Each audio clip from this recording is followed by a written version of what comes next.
5 نمازوں کے ساتھ 5 سورتیں پڑھنا، اس کے 5 فائدے ہیں۔ فجر کی نماز کے بعد سورہ یاسین جو شخص پڑھتا ہے اللہ اس کے معاملات اپنے ذمے لے لیتے ہیں، یعنی اس کے تمام کام کاج اللہ اپنی قدرت اور رحمت سے پورے کریں گے۔ ظہر کی نماز کے بعد سورہ فتح، انا فتحنا لک فتحا مبینا، جو آدمی اس کے پڑھنے کا اہتمام کرتا ہے سورہ فتح کو، اللہ اس وقت تک موت نہیں دیتے جب تک حج عمرہ نہ کر لے۔ تجربہ کر لو۔ حضرت درخاستی کے ایک پرانے شاگرد تھے، مولانا قدرت اللہ، فورٹ عباس کے تھے۔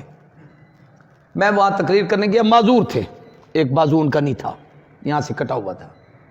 میں نے اس تقریر میں یہ وظیفہ بتایا کہ آپ لوگ اس صورت کا اہتمام کریں، اللہ حج عمرے کی سعادت نصیب کریں گے۔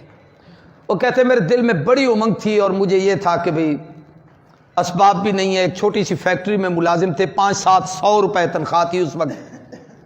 تو کہتے میں نے توکل کے ساتھ اس سورت کو پڑھنا شروع کر دیا، روزانہ ظہر کے بعد پڑھتا تھا۔ سال نہیں پورا ہوا تھا پڑھتے پڑھتے، کہنے لگے فیکٹری مالک نے ایک دن مجھے بلا کے کہا مولانا صاحب آپ کا وہ پاسپورٹ وغیرہ بنا ہوا ہے۔ میں کہ جی غریب آدمی ہوں، میں نے کوئی باہر سفر پہ جانا ہے کہ پاسپورٹ بنوں؟ کہنے لگے نہیں میں پیسے دیتا ہوں، آپ پاسپورٹ تو بنوائیں، اللہ آپ کے لیے کوئی آسانی فرما دے۔ کہتے جی اس کے پیسوں سے میں نے پاسپورٹ بنوایا، اس نے مجھے پاسپورٹ لے کے جی ویزا لگوا دیا، خرچے بھی دیے، سفر خرچ بھی دیا، ٹکٹ بھی دیا، 10 روپے بھی میرے خرچ نہیں ہوئے، جیسے گیا تھا اسی طریقے سے سفر کر کے واپس آیا، بلکہ وہاں سے اللہ نے جو نعمتیں دی وہ بھی ساتھ لے کے آیا۔ پھر اس نے مجھے فون کر کے کہا مبارک ہو، میں نے اس صورت پہ عمل کیا، اللہ نے میرا کام بنا دیا۔ راولپنڈی کے ہمارے ایک دوست تھے، اس نے ایک دفعہ مجھے فون کیا کہ میں نے اس صورت کو ظہر کے بعد پڑھنے کا اہتمام کیا، تو کچھ عرصے کے بعد سعودی عرب سے میرے ایک عزیز کا فون آیا کہ میں آپ کو سپانسر بھیج رہا ہوں، آپ عمرے کے لیے آئیں۔ تو میں پڑھتا تھا روزانہ اس صورت کو، اس کا پیغام آ گیا، میں نے تیاری کی، میں عمرے پہ چلا گیا، پیسہ اس نے بھیج دیا تھا۔ اس نے کہا میں نے خواب دیکھا کہ مجھے کوئی آدمی کہہ رہا ہے یار وہ تمہارا عزیز رشتہ دار ہے، غریب ہے، اس کی تمنا ہے، اللہ نے تجھے توفیق دی ہے تو اس کو عمرہ نہیں کراتا۔ اب وہ کوئی بزرگ مجھے کہہ رہا ہے، میں نہیں سمجھا وہ کون تھے، یہ اس نے وضاحت بھی نہیں کی۔ تو کہنے لگے اس نے وہ سپانسر بھیج دیا، میں عمرہ کر کے آ گیا۔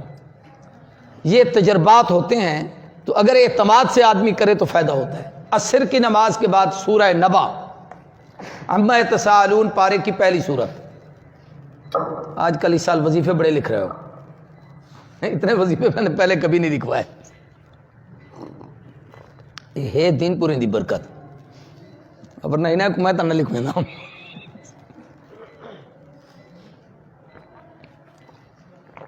کچھ وظیفے میاں صاحب کے پاس بھی ہیں، وہ ان سے پوچھنا، جس کی شادی نہ ہو نا یہ تویز دیتے ہیں۔ دین پور میں ایک جمعرات ہوتی ہے، اس کو کہتے ہیں چھڑیں دی جمعرات، چھڑے سمجھتے ہو اکیلے جو ہوتے ہیں، اس رات اتنے لوگ جمع ہوتے ہیں جس کی حد نہیں، صبح کو لائن لگی ہوتی ہے، سب کو میاں صاحب نام پوچھ کے تویز لکھتے جاتے ہیں، دیتے جاتے ہیں، کام ہو جاتے ہیں۔ تویز کی تو پتہ نہیں اجازت دینا دیں میاں صاحب آپ کو، لیکن وہ یہ ہے کہ تویز لکھ دیں گے آپ کی شادیاں ہو جائے گی جن کی نہیں ہوئی۔ اچھا توجہ کریں، عصر کی نماز کے بعد سورہ نبا، اس کے پڑھنے کا فائدہ یہ ہے کہ اللہ تعالیٰ قیامت کی ہولناکی سے محفوظ فرمائیں گے، کیونکہ اس کے آخری رکوع میں جنت اور جہنم کی کیفیات ہیں، اور شروع میں اللہ کی توحید ہے ساری۔